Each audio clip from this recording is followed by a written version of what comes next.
আমি মানে ট্ৰেডিঙত কিছুমান ট্ৰেডিং সিগনেল জেনেৰেট হয় গোটেই বস্তুবিলাক যিকোনো মাৰ্কেটত এটা ইনভেষ্টিঙত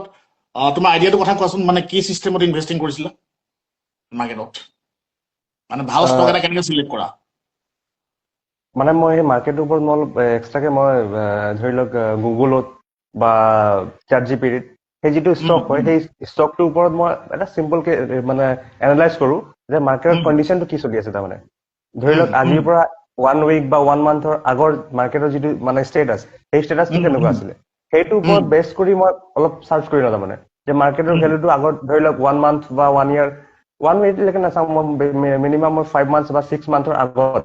তাৰমানে মাৰ্কেটৰ কণ্ডিশ্যন কি আছিলে সেইটোৰ ওপৰত বেছ কৰি চাওঁ তাৰপিছত মই মাৰ্কেটটো চাওঁ যে মাৰ্কেটটো এভাৰেজ আছে বা বৰ বেছি লও নহয় বৰ বেছি হাইও নহয় সেইটো বেছ কৰিহে মই মাৰ্কেটটো মানে চুজ কৰোঁ ধৰি লওক সিমানটোৱে বৰ বিশেষ মই তাৰপিছত মই যিটো পাৰ ডে ধৰি লওক পাৰ ডে এতিয়া ধৰি লওক ষ্টকটো মিনিমাম এটা এভাৰেজ পইণ্টত আছে সেই এভাৰেজ পইণ্টটো মানে কি বুলি কয় মানে ধৰি লওক মাইনাছ মানে ধৰি লওক ডাউনত বৰ বেছি ডাউনত আছে নেকি মানে বৰ বেছি হেৰিত আছে নে বৰ বেছি আপত আছে সেইখিনি বস্তু মই অলপ মানে এনালাইজ কৰোঁ তাৰমানে বৰ বেছি ডাউনত থাকিলে বা বৰ বেছি আপত থাকিলে সেইটো সময়ত মই এণ্ট্ৰি ল'ব পাৰি নে নোৱাৰি মই সেইখিনি মোটামুটি বস্তুখিনি চাওঁ তাৰমানে সিমানটো চাওঁ আৰু বৰ বিশেষ মোৰ ডিপলি আইডিয়া নাই মই এক্সট্ৰাকে কোনো বুকছো পঢ়া নাই নৰ্মেলি মানে জানিবৰ কাৰণে বা ইউটিউবত কিছুমান সৰু সৰু থাকে সেইখিনি বস্তু জানিবৰ কাৰণে জাষ্ট এটা নলেজৰ কাৰণে বাকী ষ্টকত যিখিনি চাওঁ সেইখিনি মই নিজে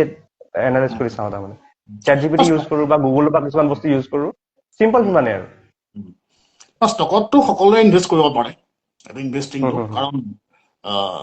ভাল কোম্পানীটো আমি আজিকালি পায়ে যাওঁ নেটতটো আমি পায়ে যাওঁ কোনটো কোম্পানী ভাল আমি তাত গম পাই যাওঁতো আৰু তাত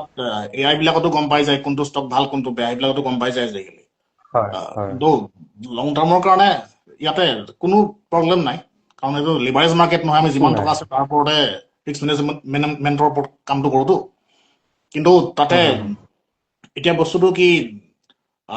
নিফটিটো যিফালে যায় জেনেৰেলি ষ্টক বিলাকো সেইটো চাইডতে যায় আমাৰ জেনেৰেল শ্ব'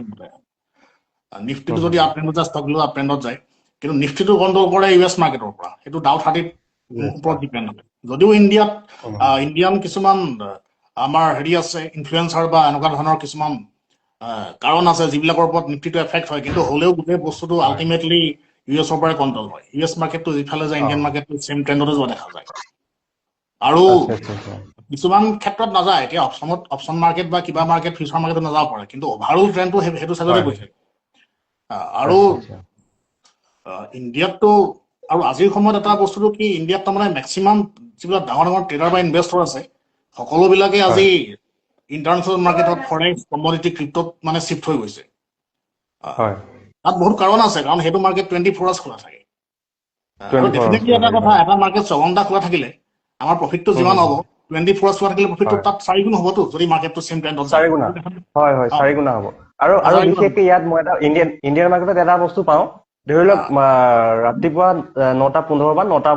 বজাৰ পৰা আৰম্ভ হৈ 3:30 বা 3:15 লৈকে থাকে সেইটো সময়তো ধৰি লওক যিবিলাক প্ৰফেচনেল আমি থাকো ধৰি লওক আপুনি কোনোবা কোম্পানীত কাম কৰিছে বা কোনোবা গভৰ্ণমেণ্ট জব কাম কৰিছে তেওঁলোকতো সময় নাপাব ধৰি লওক ষ্টকত নাপায় সেইটো কাৰণে প্ৰব্লেম এটা দেখা পোৱা যায় তাৰমানে ইয়াত আৰু বস্তুটো কি তাত আৰু এটা কথা আছে কি ক্ৰিপ্টো মাৰ্কেটটোত আজি টোটেল ভলিউম আছে তোমাৰ $4 বিলিয়ন 4 ট্ৰিলিয়ন ক্ৰিপ্টো আচ্ছা